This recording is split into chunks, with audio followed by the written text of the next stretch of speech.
So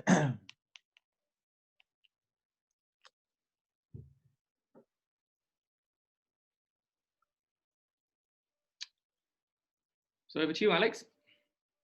So I think we've still got a minute to go. Let's just wait for people to join. Let's see who's joining in, and then we can kick off. Vytatutė's joined. Welcome, Vytatutė. Nice to have you, and we'll pass over to you shortly as well.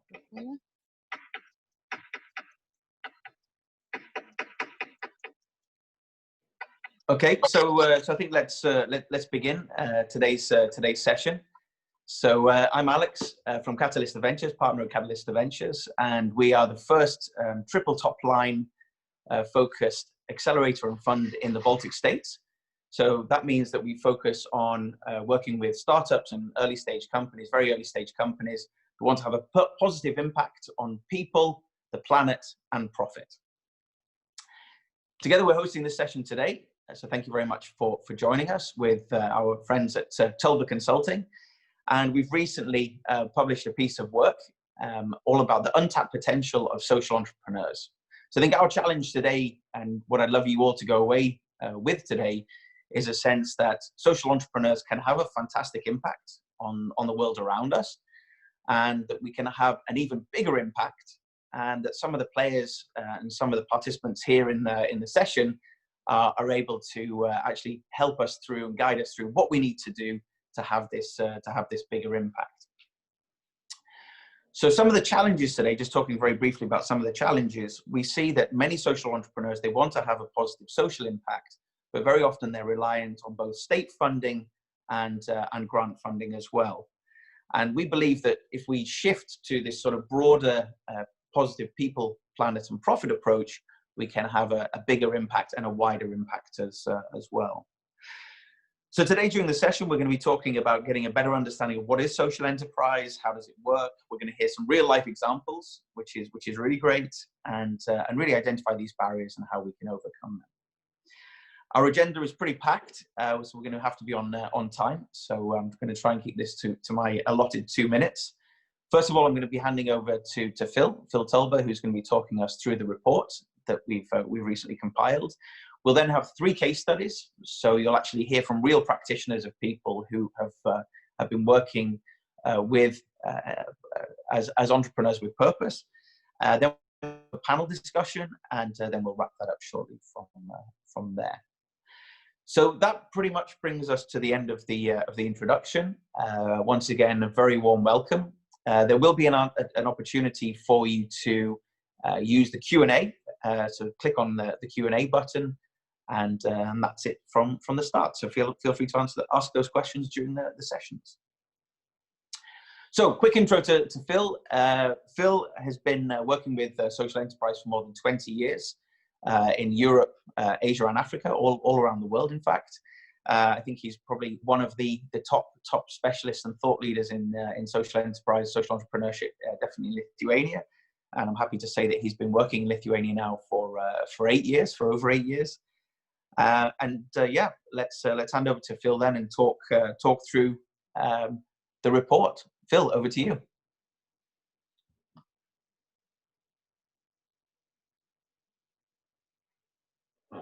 Phil, we can't hear you. Can you unmute yourself?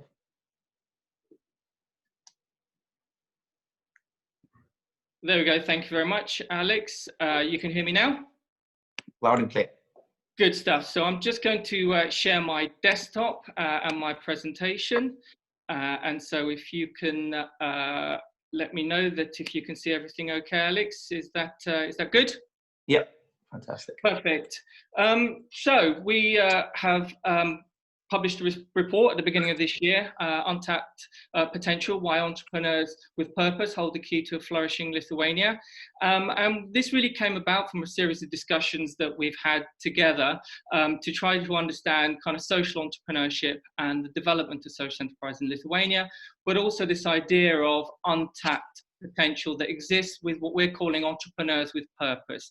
So these people that are combining profitable businesses or want to generate a business that can do well and do good, and also at the same time thinking about social and environmental issues at the same time.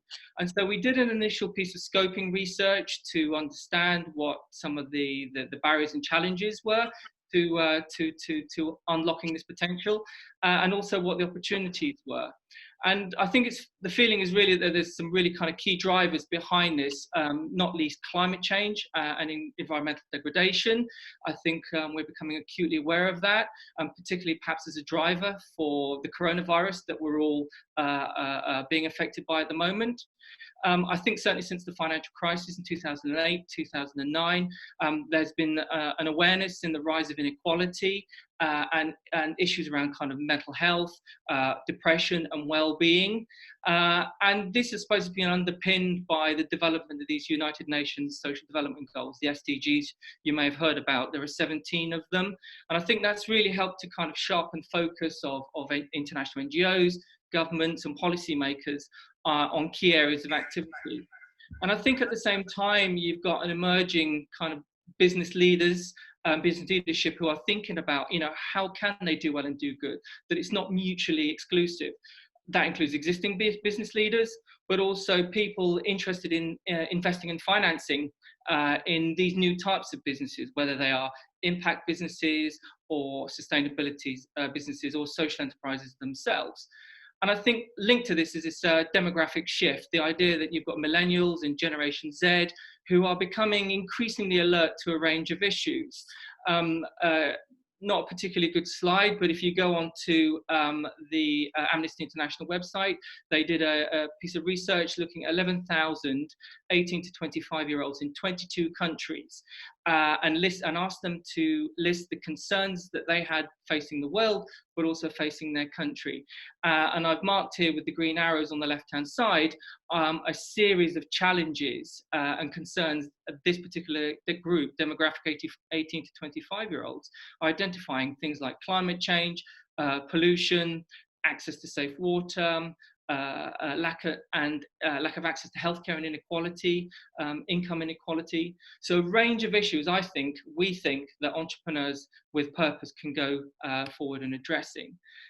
In terms of the current state of social entrepreneurship in Lithuania, and this is really the heart of the research that we did at the beginning of this year, there are still clearly some issues around the definition of social entrepreneurship. We're not going to get involved in that debate, but clearly the law on social enterprise as it stands is very, very focused and very narrow, and it excludes a whole range of activities and practice, which we're going to highlight in my next slide.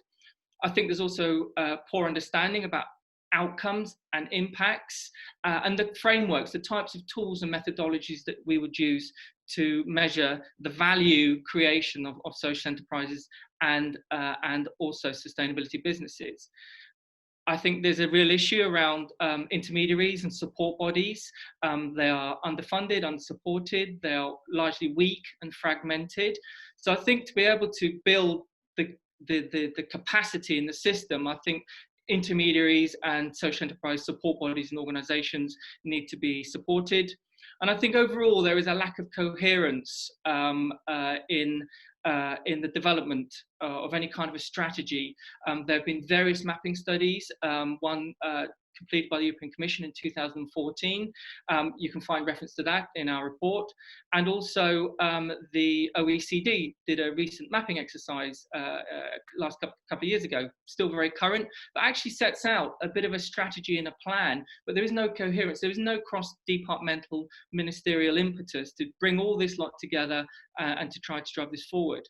And actually the key issue when it came to doing our research was that there was a real challenge in the kind of quality of data that was available, both publicly available and other information. They just really made it very difficult to do the analysis that we wanted.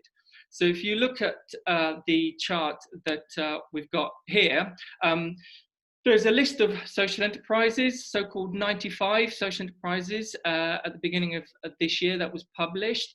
The reality is that there really isn't 95 social enterprises. 4 of that list, in fact, have gone bankrupt, have been liquidated. Another 4 are really what we call social initiatives. and projects, so they're not incorporated. They don't have a legal status.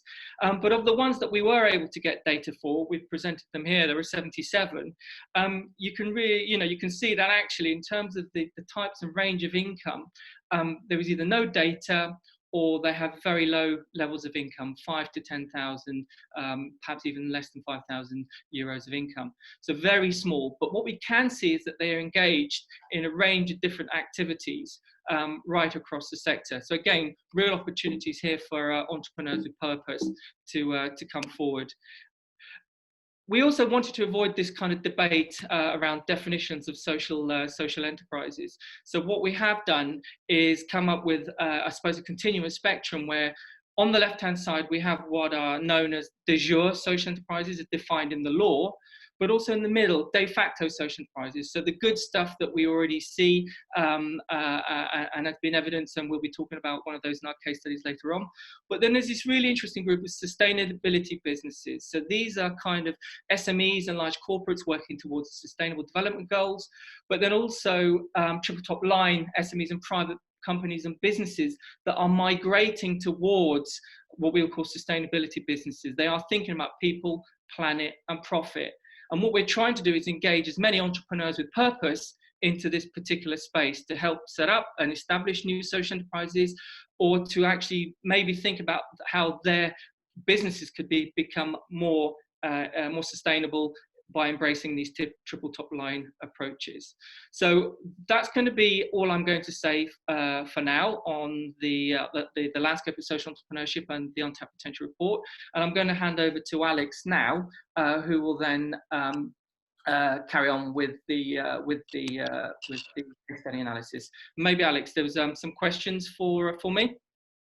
No questions at this stage, but we can probably drag you back in later if they pop up as well. So that's great. So thanks Phil.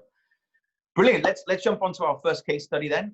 So a very warm welcome to Linas Čeikus, who is not just a serial entrepreneur, but he's also a sustainability migrant. So sustainability migrant is, as we're saying, is somebody who's built a business, and then who has actually sort of changed direction and pivoted towards really taking on board sustainability.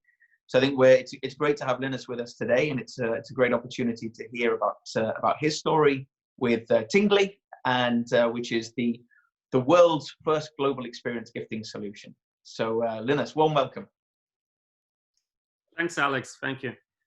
Yeah. So the story is that.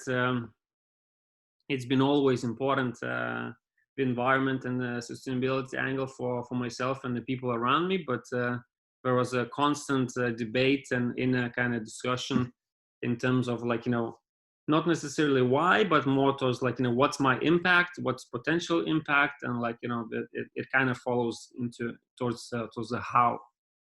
But there could be the thinking that someone else gonna take care of it, is it the people, the governments, some other companies, or maybe some people don't question that, and they think why not? Why shouldn't be me? And it was a constant kind of thought process in my head and in the companies, and it really is a big question in regards to this why. If you think deep, your impact, your potential impact is relatively small, and that is that puts off I believe a lot of people, and it definitely did stop me for a while to take some action.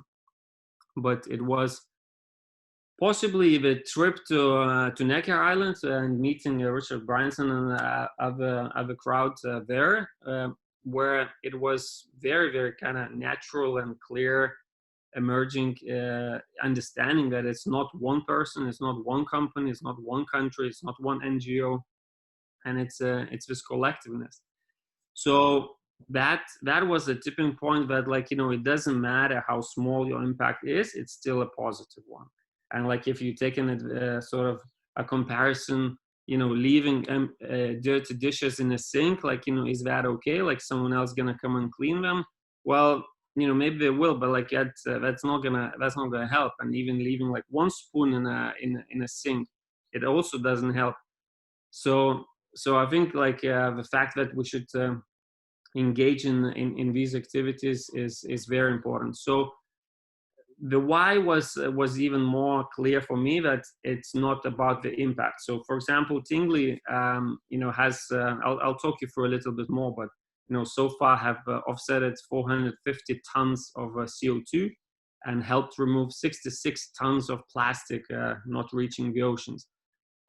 On a certain level, that's huge, but it's tiny, and it's kind of nothing. But I think the most important impact is that it's setting the example and wishing the other people, the other companies, the other organizations to copy you on that. So as business entrepreneurs, you really don't want people to copy you, but that's one area where you do want them to copy and follow you. So I think this is if anything, that's the number one reason for myself to actually do it. And not the impact itself directly, but the ripple effect. And then it was also a discussion and sort of a thought process on like how. And there was a lot of thinking, maybe it's planting trees, maybe it's helping kids, and it didn't really, fully connect into one big picture, and like it would make a lot of sense. And it was sort of a chaos versus like a business connection. And Alex, you introduced like Tingly. Yes, Tingly is a first and global experience gift company in the world. We allow a gift recipient to choose gifting an experience instead of a material object. And the gift recipient can choose one experience from anywhere around the world. So it's a beautiful gift solution which decreases the production, and it's less stuff, and it's more emotions, more feelings. And I think that was like a game changer for me and for the whole team to understand like how we can make the impact. And we've changed the actual gift box, and it was made from fully recycled materials, eco-friendly ink, and like by us producing that like little piece of stuff, which is amazing gift box, it's actually not hurting environment. It's neutral from that perspective. We've engaged into the shipping company. It's actually DHL, but like they have a different program where they offset the delivery CO2 impact. We've calculated that by even like producing this like one little gift box which weighs 300 grams, we did want to offset 100 times that in a harmful production. So we've partnered with a company called Plastic Bank, and we finance 15 kilograms essentially being removed from a planet from reaching of plastic reaching the oceans, which is approximately like 600 bottles. So by buying one of our gift boxes, you actually help about 600 bottles not to reach the oceans, which I think is fantastic. And then the actual experiences itself, like yes, it could range from a hot air balloon flights to helicopter flying, and it is in essence like harmful, but we think it's better than getting some more plastic things and material objects being produced, polluted, shipped, and all the rest. So we decided to offset 200% their CO2 impact. So technically speaking, even flying a helicopter, you're cleaning the environment. And the last but not the least, a whole Tingly teams and companies, travel, and like all the costs and all of the impact is being offset by 200% CO2 as well. So this is what's being done, and I think like it neatly connects to what we do. and how we've managed to make the positive impact. And I already explained like why did we did that. And we've been, asked like, how did we, finance all of this? So we did the calculation on like how much does it cost, all the positive impact we wanted to do. And it came out to about 10 euros per gift box. And, as simple as it sounds, like we just increased the prices by 10 euros. So all of the rates of all of the experience gifts increased the price. And the most positive thing is that when we did the research, our clients are happier now by paying slightly more, and the value of the product has gone drastically higher, meaning that like, even though the price increase was just 10 euros, people feel like they're getting a much better deal, and they're very happy. So that's one thing to copy again, is to thinking how your business can have a positive impact, and then like, finding a ways that your customers would be even happier. Fantastic. That's for sure. Thanks, Linas. And I think the really nice thing I've heard here as well is, you've really touched the three angles of people, planet, and profit. So on the people side, so the gifting happiness, bringing happiness to people through experiences. You've talked about the positive impact on the planet, in terms of CO2 reduction, in terms of plastic reduction, and then in terms of actually making it work as a business, by increasing the price by 10 euros, customers are actually happy and feel good about that, and they're happy to continue buying. So I think this is a really good example. So fantastic, and thanks for sharing your experiences with us. I think there's one question, quick question from Justinas Jokonis online, which is, which countries are you operating in at this point? So how many countries has Tingly been shipped to today? Yeah, it's a good question. I think like there's a bit of dilemma in regards like operating in, and like people ask like, oh, so are you in Indonesia, and like are you in Canada? And it's kind of difficult answer to answer that question, because we're actually operating in Lithuania from Lithuania with a Lithuanian registered company, but Tingly experience gifts are being shipped across the planet, and we're very, very proud that we've sold gifts to 122 countries, I think. So literally and virtually, it's like it's a global experience company. Super. Many thanks, Linas, and thanks for the question online there as well. Let's jump straight into our next case study, which is our community champions. So it's Vytatutė Paškevičiūtė, and if I understand, Deividas is also joining you, who's a member of Lobių dirbtuvės. So Vytatutė, are you ready to start and give us a short introduction as to who you guys are? And over to you. Warm welcome. Hello, labas. Laba.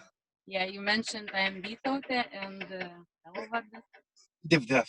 Yeah, we are greeting you from our wood workshop. It's a social business we are trying to do, and what we have an example. We are NGO, but we try to be more business way, and the main task is the social integration and inclusion in all society for the people with mental disabilities, with special needs, with learning difficulties. And our project came from the experience that in Lithuania, like 8 years ago, we saw that there is not so many possibilities for disabled people to do more than therapeutic activities or day center, and to earn some money or to be useful in society. And we saw from large communities an example, and in France we went for a week to learn. We saw that it's possible that people with disabilities together with people without disabilities can be useful for society, and they can add their heart, their hands to the world. And our way, what we chose, it's to work with wood. And we produce different wood things. We take orders, and we do souvenirs, small things, and also bigger things like furniture or stairs or something like that. And we want to be open, not to be closed in our village, in our wood workshop. So we welcome people to join our work. So we do open educations, and we invite children in different groups to us, to our wood workshop. And also we go to them, and we are going to kindergartens, to schools, to different classes. And then there is a meeting of people with disability and people without, and they do something together. And in this meeting, it changes the attitude and what people have in mind about people who are different. And then in this meeting together, they see that we are the same, and we can do something for the same purpose. For example, to do a house for the bird, and to put it in the tree in our garden or in the public park in Vilnius or whatever. And then the birds have the house where to live. And also, what else we do? I can invite Deividas to show and to tell you. He likes it very much. Please do. Please do.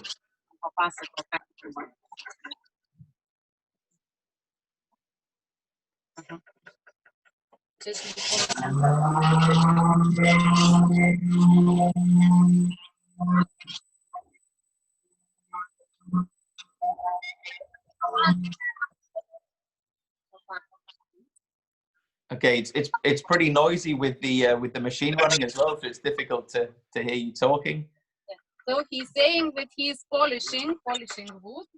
O ką su tom lentom darom, ką dar dirbam?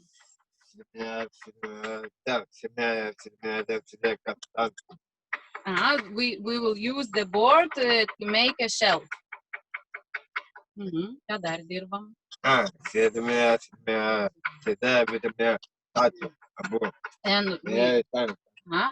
he's showing that we have another house where there is machinery, and we cut those boards in the size we need.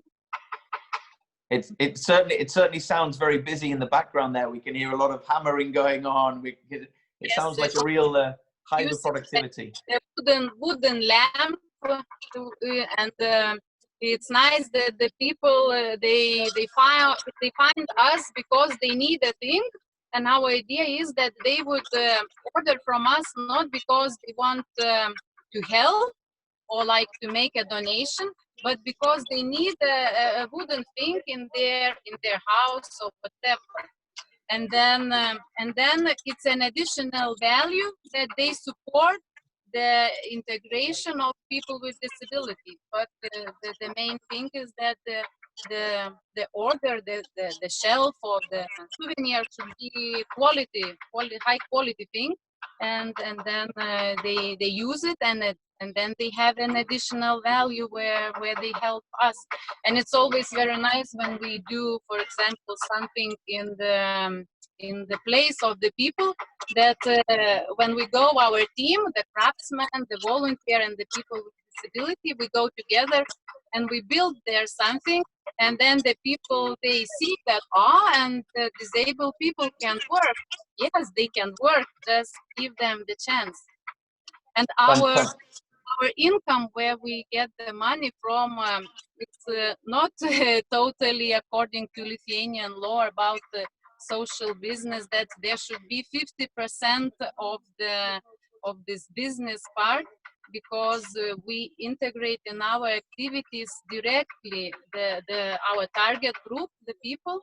So part of our income is from what we sell, those products, educational workshops, and other income is from different projects. We search like year to year this funding from government or projects abroad, and get this funding. And the part is the donation. So we still have this goal to increase the income from the business sector, and this a challenge for us because we know better the social work, but less this marketing and business sector. Yeah. Okay, super, super. Vytatutė and Deividas, many thanks. We have one question that's come up, and that's about do you actually get support from private companies? And what I heard you saying earlier on is that you're not so much depending on support, but you're actually thinking in terms of how can we sell good quality products that people are happy to buy and spend money on. Is that correct? Yes, we try to do the thing and the good quality, good frame, and what people need. And private companies, they order from us sometimes, like for Christmas, some souvenirs with their logo, and they choose us because there is an additional value. They like the idea. And also we search when we build or we want to make some innovation in our technical things, we search for companies who could donate some products, but not the money from private companies. Also the volunteering in Lithuania, there are companies who give their workers a volunteering day. And it's very nice when from the bank or from account company, people come and they spend the day with us and they help to plant plants or to paint stones, whatever. And again, there is a meeting from two different sectors, and it's really great. Sounds fantastic. Vytatutė and Deividas, very big ačiū from all of us online. Thanks for joining us. It's great to see real action this morning as well. So that's been fantastic. We have to continue with the session, so I'll say goodbye now. Thank you. And let's move straight on to the next case study then. And this is a very warm welcome to Arminas Kazlauskas, who's co-founder of Future Technologies, and he's joining us live and direct from Laboratorija, from the forest there. So Armine, over to you. Tell us your story, please. Yeah, thanks a lot, Alex. It's really lovely here in Laboratorija. The business that me, Alex, and Per started nearly a year ago is focused on accounting. And I never thought I would get myself into accounting, as probably many of you have felt the burden and the pain when you have to declare taxes and deal with all those intricate accounting details. But then again, it was the surprising motivator for me, because the whole business is around how to remove that from our daily lives and the businesses that we run. So we want to redefine what accounting is and merge it with your bank. So whenever you log into the bank, you would have your accounting in a new and fashionable and convenient way that actually creates value. Because one of the problems with current accounting is that everything looks backwards. So it all looks at invoices and then statements that already happened. But usually for businesses, it's far more important to look into the future and to project how they're going to go, and if they're going to not die, if they're not going to die in 3 or 6 months. So that's the core of the business. And for me, one of the inner motivations was obviously, as I said, I felt the pain myself. But more importantly, when I thought about the scale of the companies that we can outreach and that could benefit, and especially the time that we can save. Because time, I think, for all of us is one of the most precious resources that we have. And an average person lives, like 20,000 days, give or take. It's not unlimited. And if I can outreach a large amount of people and save them, whatever, an hour each or 20 hours each per month, that's an insane amount of time that all these businesses can actually work on the things they love rather than, you know, trying to comply with governmental rules and spend money and time on the things that they don't really need per se. So that was like, wow, that's incredible, you know, if I can do that. And one of the examples that really stuck to my mind from the many conversations that we had along the way was with a CEO of one of the really big design companies here in Lithuania that works with big brands like Maxima or Kalnapilis and, you know, all these big players. So you know, I pitched him this idea and said, "Oh, that's great," you know. And I asked him how much time does he actually manage the business? And I said, "Well, we use Excel." I said, "Well, okay, lots of Excel. That's fine." And I said, you know, being a CEO of 3 different companies, one of them being design, how much time do you spend per week looking at those Excels?" And he's not, operational. He has COs and everything. And so he said about like, well, 5 hours. So that amounts to what, 20 hours a month of premium time of the person who's on top. So I have no idea what's his average, what's his salary, hourly rate is, but if it's whatever, like 100 euros, it's already 2,000 euros thrown through the window because it's not automated. And, if you add his managers and his CEOs and everybody that's just checking bank statements, if the client has paid, that's just an incredible amount of time being wasted while you could actually create something far more valuable. So and Armin, sorry to interrupt. Yeah. I could definitely hear this people impact, the social impact in terms of saving time and increasing the space for creativity and new ideas. What about the planet impact? How would the planet be impacted? Just very briefly. Sure. So, as we know, accounting is a lot of paperwork. And unfortunately, in many cases, and then still in Lithuania, a lot of those documents have to be printed. Invoices, statements, reports. So an example that I had 2 weeks ago when I switched from one accounting firm to another, the new one said, "Hey, why don't you send me the Excel of the balance, of what the previous company did?" And I asked the previous company, "Could you send me an Excel?" I said, "Oh, we are in a lockdown. We can't really do that. I can give you the paper versions." I said, "Well, if that's, if we're going with the old school way, let's do it." So that particular company that I have, it's a really small company. It has like 100 invoices a year, and it's only me there. So it's very, very tiny. And I got a massive box of paper that didn't need to be printed. And, the box is so heavy that probably my girlfriend would have trouble carrying it around. And that was just my little company that I had this on the side. So imagine how much of paper is being printed every day in Lithuania and around the world. And if that could, be transformed into digital space, that could certainly save, a lot of resources in trees and, production.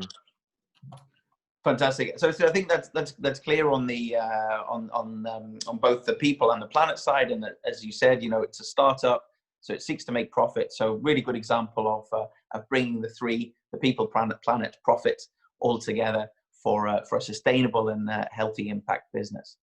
Armin, many thanks for your input. We might have time to come back for some questions later, but sure. Right now I'd like to introduce our panelists and give them a very warm welcome as well. So we have on the session 2 we have Šarūne Smalakytė who's the head of ROCKIT Vilnius. We have Per Moller from managing partner at 70 Ventures. We have Viktorija Krutulytė at the European Social Fund, who can talk about it from the institutional side. And also another practitioner, we've got Goda Sosnovskienė from Miesto Laboratorija. So for those of you in Vilnius who might have gone to one of their fabulous brunches on a weekend in Untapped in the tech park, you might have met Goda as well. So I'd like to start off with Šarūne. And really ask a question. You have a lot of entrepreneurs and a lot of startups in your community at ROCKIT. So do startups just want to make money, or do they want to have some kind of positive impact as well? Hi, Alex. So first of all, thank you very much for the invitation to participate at this panel. The topic of bringing sustainability to startups world is becoming one of the most actual for our hub. We run a co-working space as a hub, as a platform for people to network and communicate and create better things together. So as you asked, are they thinking only about money, or are they thinking about impact too? So recently we had a survey in our community just to check how are the guys going, how are they building their products, and we had this particular question for them. So are you thinking of your sustainability strategy, and like, do you have one? And we have managed to receive quite interesting response. Nearly 70% of the people either said they have one or they are starting to build it. So that was surprising for us, because we thought sustainability in the fintech world, is it something really manageable, and are people caring about it? So the facts prove that this is one of the topics that's not only in the tech world, but globally, bringing more sustainability and impact towards what you do, bringing more transparency, more profile quality and stuff like that, is one of the top priorities for the companies right now. I think this is really inspiring to hear, and that then links us on very nicely to the next panelist.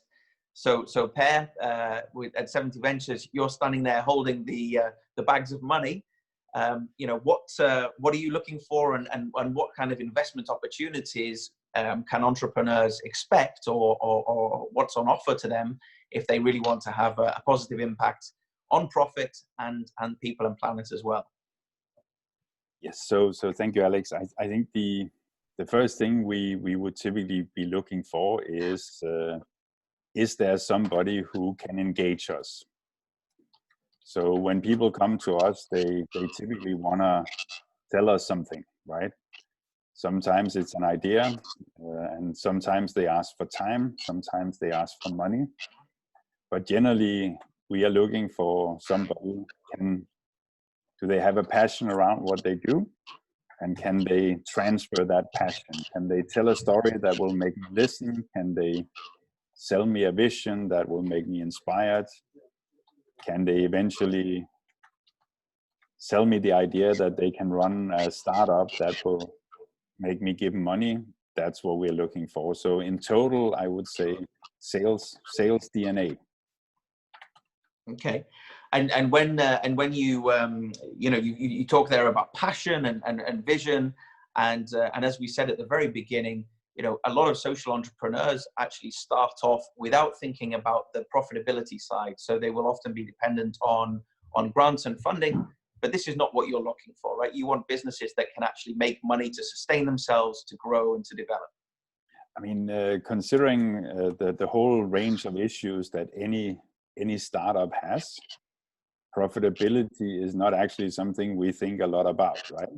We think about solving one problem, solving the next problem, solving the third problem, and in the end there will be something that people are willing to pay for an exchange of, right?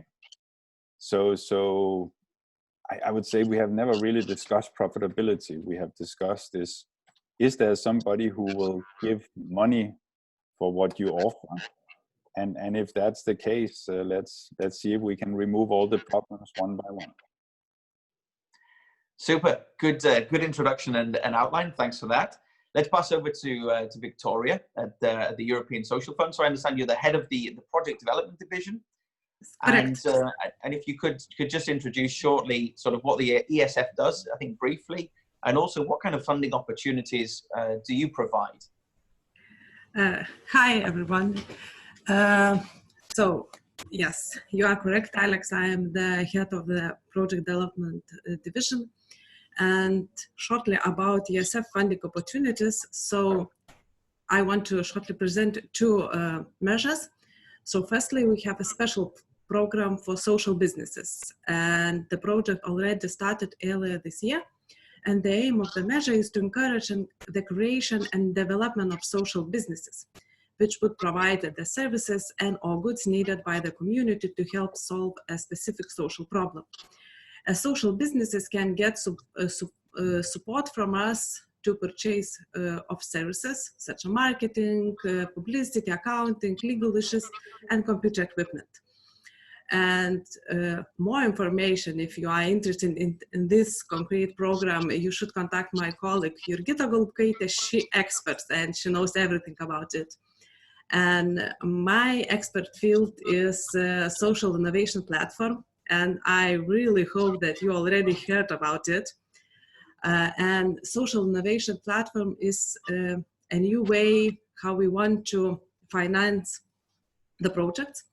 And it is a place where we would like to invite organizations to develop, innovate, experiment, and search for new ways how to tackle social exclusions and how to help social vulnerable people to deal with their problems, help them to reintegrate into the society and the labor market.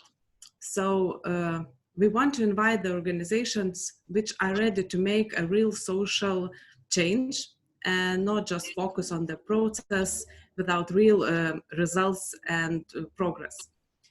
What I want to highlight that social innovation platform is open to all kinds of ideas. We don't intend to support only social businesses or social enterprises. We will be open for all kinds of ideas, and we are planning to start this autumn already. Fantastic, fantastic. And I think, you mentioned social exclusion there. Yes. And that's really a topic that Vytatutė and Deividas were talking about in terms of bringing different people from the community to be engaged. So that's a really nice example that we've seen live already. Yes. We have a question online from Justina, and she's asked two questions. The second question, asking about finance. So Viktorija has been talking already about, different measures that are available. Pear is saying, in terms of, find problems, solve the problems, make sure that they actually generate revenue from doing that. Pear saying, don't worry too much about the profit at the moment, and we'll come to that.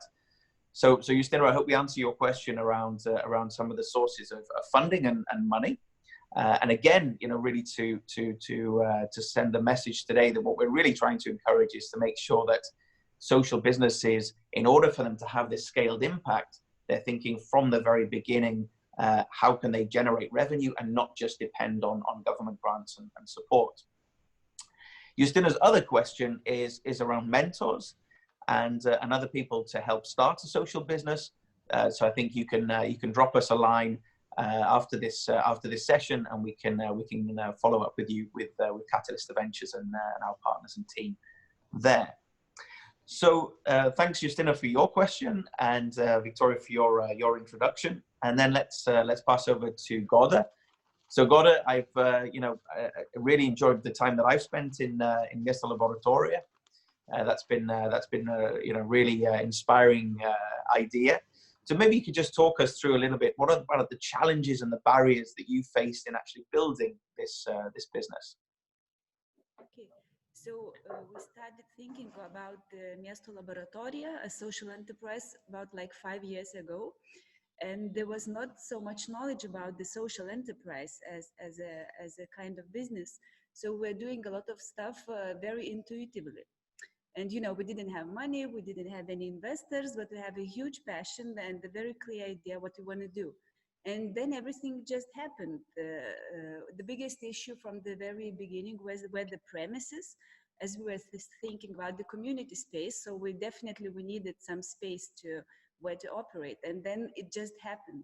So I would say from the very start, it is very important for the creators of social businesses is where to look for the information about the available spaces, about the possible at least small fundings, about the mentors, just how to start. The very, very starting knowledge is very important, I would say.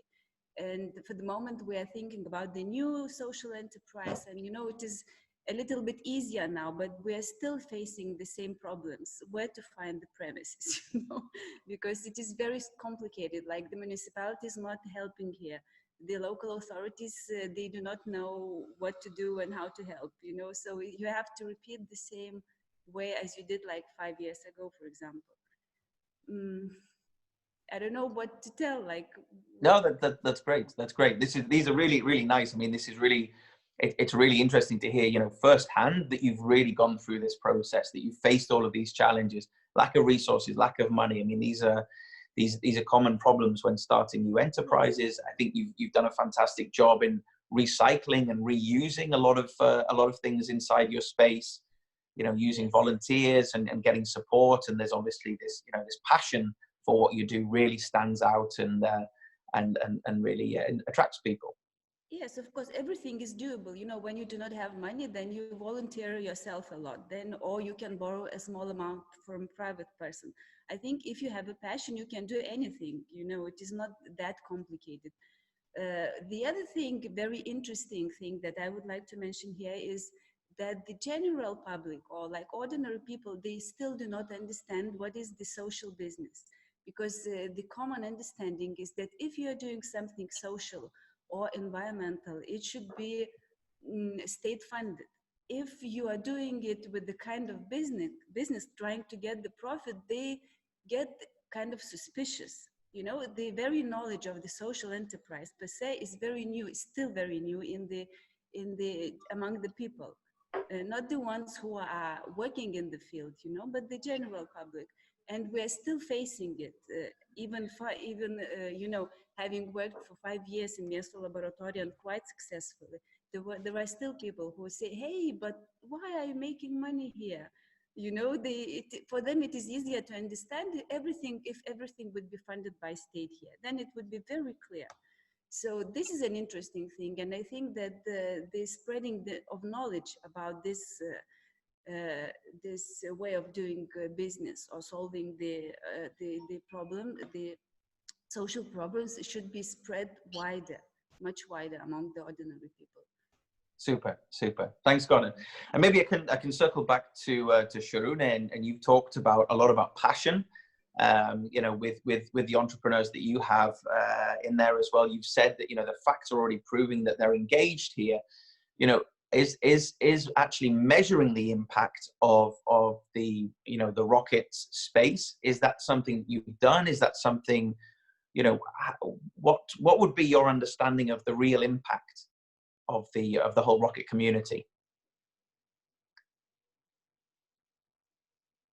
If you can unmute your microphone, please, Šarūne, so we can hear you. I'm sure I'm done now. Sorry. So talking about measurement, it's very diverse, and there are a couple of metrics that you can take a look at. So what do you do as a company? What are your bigger goals? How does your community contribute to the whole picture? At the moment, as ROCKIT organization, we mapped our positive and negative impact and trying to reduce the negative one. Currently, we added this sustainable innovation topic to our FinTech Hub, basically to bring the awareness about the topic in general and group the people around us that would be same-minded people. Also, we see that it's not only about the hub itself, but also about the people that you bring and that the values accumulated within the hub. So, for example, recently we have partnered, and I'm just thinking from a personal example. This year, I've managed to participate in so many various projects targeting sustainability and creating and inspiring new entrepreneurs to do that. So one of the projects that will have its demo day, I believe next week, will be Women for Global Challenges. So basically gathering around 200 women, forming 40 teams and targeting different angles of sustainability. That's something amazing that hasn't been in Lithuania before. Also, other alternatives, and there was a question from the audience, so how basically do you get the mentorship, how do you find those people that can help you out, and this is already some kind of an impact. So also there is an organization in Lithuania called Impact Meetups that are gathering same-minded people, talking not only about the impact but also how to make a business out of it, how to bring the value to the whole picture. So to answer your question, there is no one measure to count, how good things and how many bad things you've done. But seeing in a broader scale, I believe targeting real potential of the community power that we have here, and spreading the word about sustainability, helping young entrepreneurs, helping startups to develop their vision, to bring more value to what they do. This is something what we are aiming for right now. Super, wonderful. I think, also you touch SDGs, so the Sustainable Development Goals. That's something that you're very conscious of and work with, which is also really, really positive. So I think let's leave that as a teaser for next time and for people to find out more about ROCKIT and what you're doing with the SDGs. Thanks, Šarūne. And Per, just to go back to you, you talked really about, unlocking problems, overcoming these obstacles. Just a pitch for the audience. If somebody thinks that, hey, I can make a difference, I can have an impact, I can have a global impact. How and in what form would you like to hear from people on the webinar today? So you can apply for 70 Ventures to look at your pitch, and you can do that on a tool we have on our website called Startup Includer. So 70ventures.com, and then on to apply, and there is the whole process of how you get in contact described. Super. So people, don't hesitate on the line if you think you've got a good idea, if you have that passion and that vision, and we can do something, some magic there. Yeah, somehow the whole Corona situation slowed down the idea flow. So I don't know what all you guys were doing when you were not working, but I had less pitches than I had before. So surely this has been a great time for creativity, people sitting at home thinking of new ideas, thinking how they can do good things around the world. So great. So reach out to 70 Ventures on their website as well. Super. And then Viktorija, for you as another question, I mean, maybe in terms of, we talked about here at the start that, social entrepreneurs, if we break down some of these barriers, we can really have a bigger impact. And this is untapped potential in society. Do you have a vision? Do you have an idea of how much impact we can have in Lithuania? Should we be thinking outside of Lithuania? What is the ESF? What's the vision for in your mind? Yes, I think we can create quite big impact. And first of all, what I think that we should do. So we should minimize our expectations about how quickly they can become a sustainable and successful business. And, when we are talking about, let's call it normal business, we more or less agree that it's what is success for them. And usually it means profit. But when we are talking about social enterprises, we don't have a clear answer to this question. And I think it is one of the biggest barriers why it is so difficult to find support for them and to encourage to maximize impact for them, because we don't know how to evaluate if it is successful business or not, and how quickly this kind of business should become successful. So when we don't have answer to that question, we are afraid of them and we minimize the impacts, I think so. So we should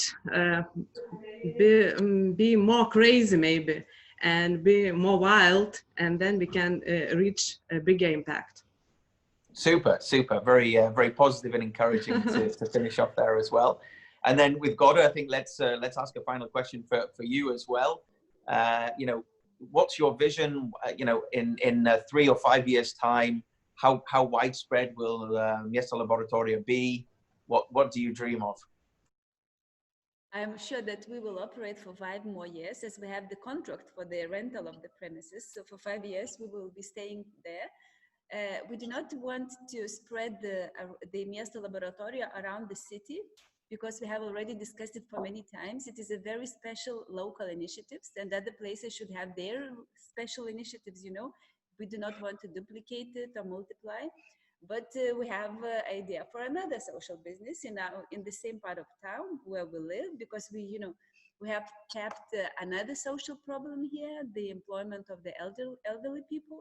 So now we are dreaming about the social bakery, employing the elderly people from our part of the town. Super, super, super. Yes.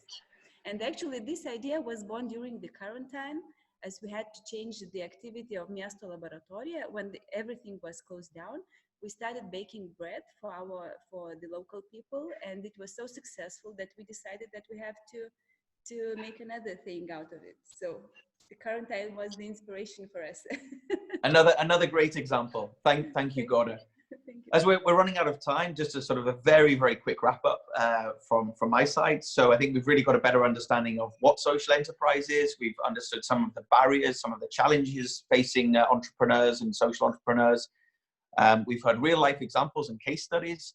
And I think this has given a lot of encouragement in hearing all of these people with purpose, with passion, with vision for how we can move forward and make a better world. So thank you very much to all of you. It's been great to have you. Thanks to the panelists, thanks to the speakers, thanks for taking your time. And that brings us right on time. It's 11 o'clock. Thank you and have a wonderful day. Thanks, everyone. Thank you. Bye-bye.